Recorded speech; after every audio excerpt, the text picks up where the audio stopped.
ఈయనే కూర్చోండి, కదలకుండా కూర్చోండి. పోలీసులు చేస్తారా, ఎవరు వస్తారు, ఎట్లా ప్రతిపక్షాలు వస్తారు? మీరు కూర్చుంటే 2 రోజులు కూర్చుంటే సమస్య తీరిపోతుంది. పోతురాలు చెప్తున్నది కరెక్ట్, కానీ రోజుకు 10,000 మంది వస్తుంది, 10,000 మంది వస్తుంది, ఒక సమయానికి రావట్లేదు, ఒక్క సమయానికి రావట్లేదు. గ్రూపుల్లో చాలా మంది చాటింగ్ చేస్తున్నారు. గ్రూప్ మీరు రావడం మనం పోతున్నాం, ఎవరో నాయకులు వస్తుందంటే ఒక 9 కనబడుతున్నారు కదా, కాకపోతే ఉంటున్నారు, నేను చూస్తున్నాను, నైట్ దానికి ఉంటున్నారు. ఇంత మమ్మల్ని అరెస్ట్ చేస్తే అక్కడ కూడా చాలా మంది వస్తున్నారు. పూజ మాట్లాడు నేనేమంటున్నా అంటే, ఒక ఇందాక అన్నట్టు పూలు విడివిడిగా ఉండడం కంటే ఒక దారం పెరుస్తాం, ఒక దండ తయారు చేద్దాం. ఎన్టీఆర్ స్టేడియంలో 3:30 అందరం కలుసుకుందామా? మీకు సంబంధాలు ఉన్న లైబ్రరీలలో అందరినీ సమావేశం అందరినీ గమనించి కోదామా? ఉత్తర బాధ్యత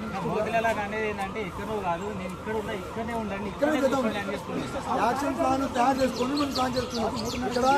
ఇక్కడ యాక్షన్ ప్లాన్ తయారు చేస్తే 2 రకాల సమస్యలు ఇక్కడ తయారు చేసుకుంటే మనం 50 మంది ఉన్నాం, 100 మంది ఉన్నాం. అక్కడైతే ఎంతమంది భాగస్వాములు అయితే చూద్దాం. అక్కడి నుంచి తయారు చేసుకొని ఇక్కడనే కేంద్రంగా గ్రామీణ కేంద్రంగా కొట్టాడదాం. అయితే 1000 మంది లోపల పైకి పోనీయరు, మిగతా పేషెంట్లను కూడా చూసుకోవాలి.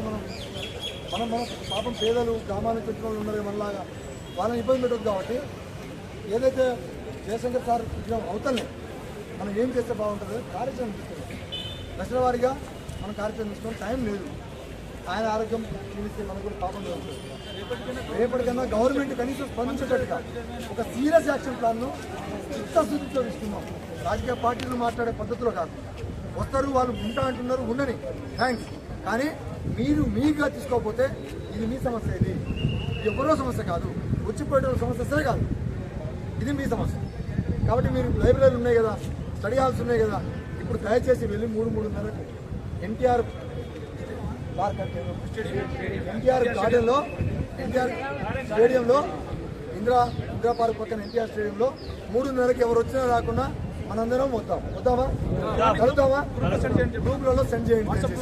3:30కు కార్యాచరణను తీసుకుంటున్నాం, అందరం రండి అని చెప్తూ, మీరు మీ స్టడీ హాల్లలో, మీరు మీ గ్రంథాలయాల నుంచి కిట్టిందా చెప్పిన మా గ్రంథాలయం నుంచి మీరు 300 మంది తీసుకొస్తామండి.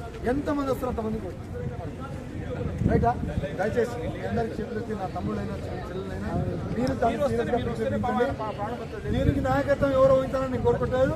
మీరే వహించాలి, మీరే ముందుండాలి. మీ వెనకాల ఒకవేళ నిజంగా మీ మీద కేసులు వచ్చినాయి, మీ మీద లాఠీ దెబ్బలు వచ్చినాయంటే అప్పుడు మేము ఉంటాం.